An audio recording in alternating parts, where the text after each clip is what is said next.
నిరుద్యోగులకు ఉద్యోగ అవకాశాలు కల్పించడానికి మా వంతు ప్రయత్నంగా ఈ సోషల్ పోస్ట్ జాబ్ పోర్టల్ ని స్టార్ట్ చేస్తాం. 2 తెలుగు రాష్ట్రాలతో పాటు దేశ నలుమూలల ఏ జాబ్ నోటిఫికేషన్ వచ్చినా దానికి సంబంధించిన కంప్లీట్ డీటెయిల్స్ మీకు వీడియో రూపంలో వివరిస్తాం. ఇప్పటి వరకు మీరు ఏ జాబ్ నోటిఫికేషన్ కూడా మిస్ కావద్దంటే వెంటనే మా social post job portal channel ని సబ్స్క్రైబ్ చేసుకోండి. నోటిఫికేషన్ కోసం పైన బెల్ ఐకాన్ ని క్లిక్ చేయండి. దేశంలో మొత్తం ఎన్ని హైకోర్టులు ఉన్నాయి? 25, 30, 35, 40. మీ సమాధానాన్ని మా కామెంట్ బాక్స్ లో మెన్షన్ చేయండి. డిస్ట్రిక్ట్ కోర్టుల్లో జాబ్ కొట్టాలనుకునే వాళ్లకు ఇంతకంటే మంచి బంపర్ ఆఫర్ ఇంకోటి ఉండదు. కోర్టులో జాబ్ చేయాలనే కోరిక ఉన్న వాళ్ళు వీడియోను స్కిప్ చేయకుండా లాస్ట్ వరకు చూడండి. ఈ జిల్లా కోర్టులో జాబ్ చేయాలంటే లా డిగ్రీ అవసరం లేదు. 10th ఇంటర్ గ్రాడ్యుయేషన్ కంప్లీట్ చేసిన వాళ్ళకు కూడా మంచి అవకాశాలు ఉన్నాయి. సో నోటిఫికేషన్ కు సంబంధించిన డీటెయిల్స్ ను జాగ్రత్తగా వినండి. ఇప్పుడు చెప్పబోయే జిల్లా కోర్టు జాబ్ నోటిఫికేషన్ లో ఉన్నది 50-100 పోస్టులు కాదు, ఒకేసారి 3000కు పైగా వేకెన్సీలకు నోటిఫికేషన్ రిలీజ్ చేశారు. నోటిఫికేషన్ లోపలికి ఒకసారి వెళ్దాం. ఇందులో డి కేటగిరీ పోస్టులు ఉంటాయి. ఈ పోస్టుల కోసం మినిమం 10th క్లాస్ కంప్లీట్ చేసినా సరిపోతుంది. కోర్టులో ఉండే tube well operator, electrician, process server, peon, chowkidar, sweeper పోస్టులను ఈ 10th క్వాలిఫికేషన్ వాళ్ళతో ఫిల్ చేస్తారు. ఈ పోస్టులకు అప్లై చేయాలనుకున్న క్యాండిడేట్ ఏజ్ 18 ఇయర్స్ నుంచి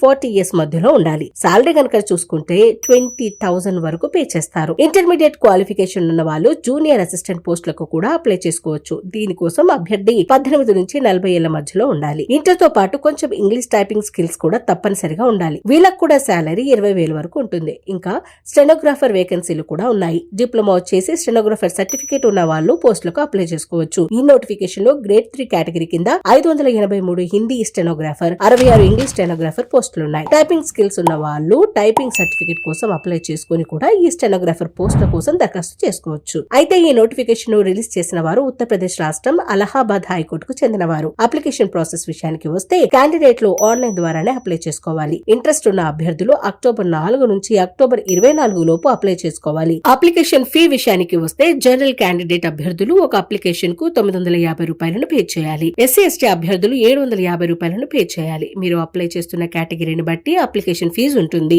అలహాబాద్ హైకోర్ట్.in అనే అఫీషియల్ వెబ్సైట్ ద్వారా మాత్రమే క్యాండిడేట్లు అప్లై చేసుకోవాలి. నోటిఫికేషన్ ను డౌన్లోడ్ చేసుకుని కంప్లీట్ గా చదివిన తర్వాత మాత్రమే అప్లై చేయాలి. నోటిఫికేషన్ కాపీని మీరు కింద డిస్క్రిప్షన్ నుంచి డౌన్లోడ్ చేసుకోవచ్చు. సో జిల్లా కోర్టులో జాబ్ చేయాలనుకుంటున్న నిరుద్యోగులు ఈ గోల్డెన్ ఛాన్స్ లో అస్సలు మిస్ కాకండి. అప్లికేషన్ ప్రాసెస్ అక్టోబర్ 4 కి స్టార్ట్ అయ్యి అక్టోబర్ 24 కి క్లోజ్ అవుతుంది. ఈ వీడియో నచ్చితే లైక్ చేసి షేర్ చేయండి. ఇలాంటి మరిన్ని వీడియోల కోసం మా ఛానల్ ను సబ్స్క్రైబ్ చేసుకోండి.